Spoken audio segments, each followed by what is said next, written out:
Hello friend.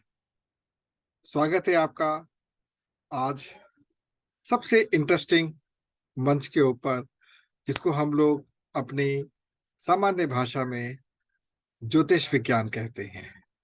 मैं आपको ज्योतिष नहीं सिखाऊंगा, मैं आपको सीधे उसको उपयोग कैसे किया जाता है वो सिखाऊंगा। सबसे पहले हम चलते हैं अपने मंच के ऊपर। ये मंच क्योंकि मैं आप सभी के लिए समर्पित कर चुका हूं, और इस मंच का प्रारंभ करने से पूर्व अपने आराध्य श्री बालाजी महाराज का मैं स्मरण करता हूं, ताकि वह मुझे शक्ति दें और मैं आप तक उस भाव को पहुंचा सकूं जिसको ध्यान में रखकर मैंने इसका निर्माण किया था। इसके साथ माँ दुर्गा, जो शक्ति का विशेष पुंज हैं, उनके आशीर्वाद से ही आज मैं इस ज्ञान को अर्जित कर पाया हूं। इसके अतिरिक्त सभी ग्रहों का जो यहाँ पर आज आपका सहयोग करने के लिए तैयार होंगे, उन सभी का मैं आवाहन करता हूं। तो चलिए अब प्रारंभ करते हैं। आपसे भी एक निवेदन है, जब भी आप इसका उपयोग करें तो एक बार कम से कम जिसको भी आप मानते हैं, जो भी आपके आराध्य हैं, आप जिस भी समुदाय विशेष से संबंधित हैं, अपने आराध्य का स्मरण जरूर कीजिएगा, उससे आपको शक्ति मिलेगी। तो आप अगर इस मंच को देखें, ज्योतिषी विज्ञान में ये जो एस्ट्रोलॉजिकल साइंस होता है, इसके अंदर अंक ज्योतिष जो है ये बहुत इंपॉर्टेंट होता है। अंक ज्योतिष को दो प्रकार से देखा जाता है। एक देखा जाता है ज्योतिषीय माध्यम से, इसको हम हॉरोस्कोप कहते हैं। दूसरा देखते हैं शुद्ध नंबरों के हिसाब से। अब नंबरों को समझने के लिए हमें कुछ ऐसे विषयों का ज्ञान होना आवश्यक है जो हमारे लिए महत्वपूर्ण होते हैं। तो इसके लिए आपको मैं सर्वप्रथम अपने ही मंच के एक स्थान पर लेकर चलूंगा, जो मैंने विशेष तौर पर डिजाइन किया हुआ है। यहाँ पर जब आप क्लिक करेंगे इधर, तो आपको यहाँ पर, आप यहाँ देखिए, आपको ये सबसे पहला जो पार्ट मिलेगा ये करेक्टर के बारे में है।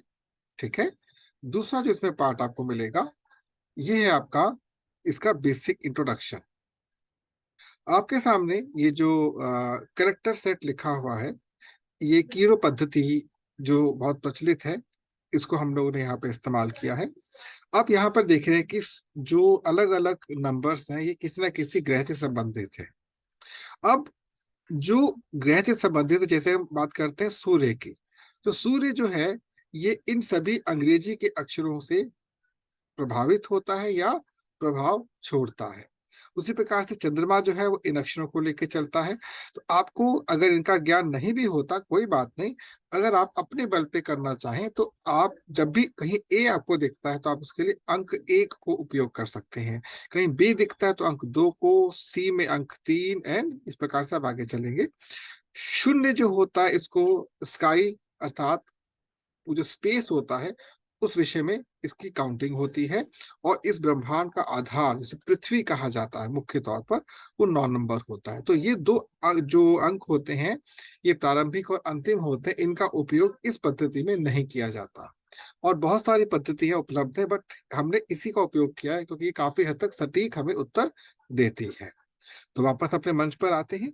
सबसे पहला जो इसके अंदर जो पार्ट है, आपके नाम की विशेषता। जैसे आप इस पर आएंगे, आपसे आपका ये नाम पूछेगा। अब नाम आप अंग्रेजी के अक्षरों में लिखेंगे। हो सकता है कि आपका एक नहीं कई नाम हो, आपका सरनेम हो। ठीक है। तो आप उस नाम को यहाँ पर उपयोग करेंगे और ये जानने का प्रयास करें कि आपका नाम कितना मजबूत है, कितना शक्तिशाली है। उदाहरण के तौर पे मैंने यहाँ पर नाम लिखा आकाश। किसी का भी नाम हो सकता है आकाश। अब ये देखना है कि आकाश जो नाम है ये कितना ताकतवर है, इसमें इसके पीछे की शक्ति क्या है। तो जैसे ही मैंने आकाश लिखा और यहाँ मैंने क्लिक किया, तो मेरे समक्ष इसने आकाश का पूरा डिटेल दे दिया। उन कैरेक्टर्स को जोड़ने के उपरांत मेरे पास आकाश का संख्या क्या निकल के आती है, 12। ये 12 जो है इसको कहते हैं नाम संख्या, नेम नंबर, जो कि घूमकर हमको जुपिटर 3 नंबर पर संकेत कर देती है। अब अगर आप 12 की विशेषता पढ़ते हैं, आपके नाम की संख्या मानसिक चिंता तथा कष्ट को दर्शाती है।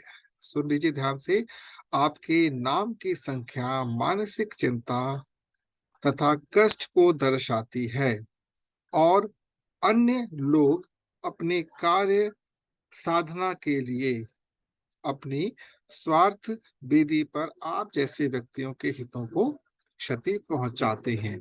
अर्थात यदि आपके जो नाम के संख्या 12 निकल के आती, इसका ये निष्कर्ष निकलता है, इसका भावार्थ क्या है। देखिए, 3 नंबर है तो जुपिटर के गुण आपके अंदर स्वाभाविक तौर पर आएंगे, लेकिन आप जितना आप परिश्रम करेंगे उतना आपको फलीभूत नहीं होगा। ध्यान रखिएगा, जितना आप परिश्रम करेंगे उतना फलीभूत आपको नहीं होगा। अब आप ये सोच रहे होंगे कि अगर ऐसा है तो मैं तो नुकसान में हूं।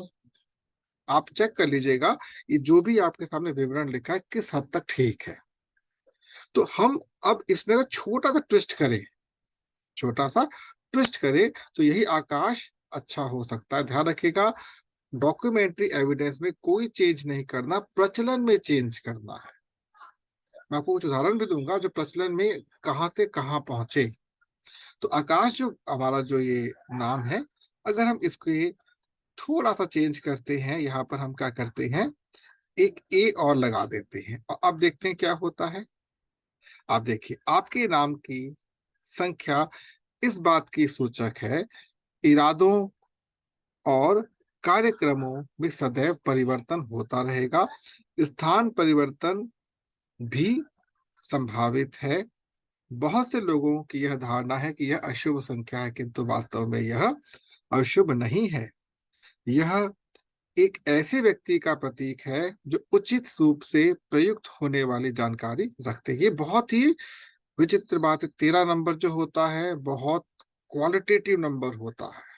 हाँ, फ्लिकरिंग थोड़ा सा हो जाता है क्योंकि यहाँ पर सूर्य एवं बृहस्पति दोनों एक साथ विराजमान है और 4 अर्थात राहु। तो जब ये तीनों का कॉम्बिनेशन मिलता है तो एक बहुत अच्छा समीकरण निकल के सामने आता है। तो इसका आप इस प्रकार से उपयोग करके आकाश में आपने ट्विस्टिंग ले आए। अब वही आकाश पावरफुल हो गया। जो पिछला आकाश था वो पावरफुल नहीं था, अब ये पावरफुल हो गया। तो मित्रों, अगले अध्याय में हम एक अगले समीकरण के बारे में चर्चा करेंगे। तो मिलते हैं अगले अध्याय में, तब तक के लिए नमस्कार।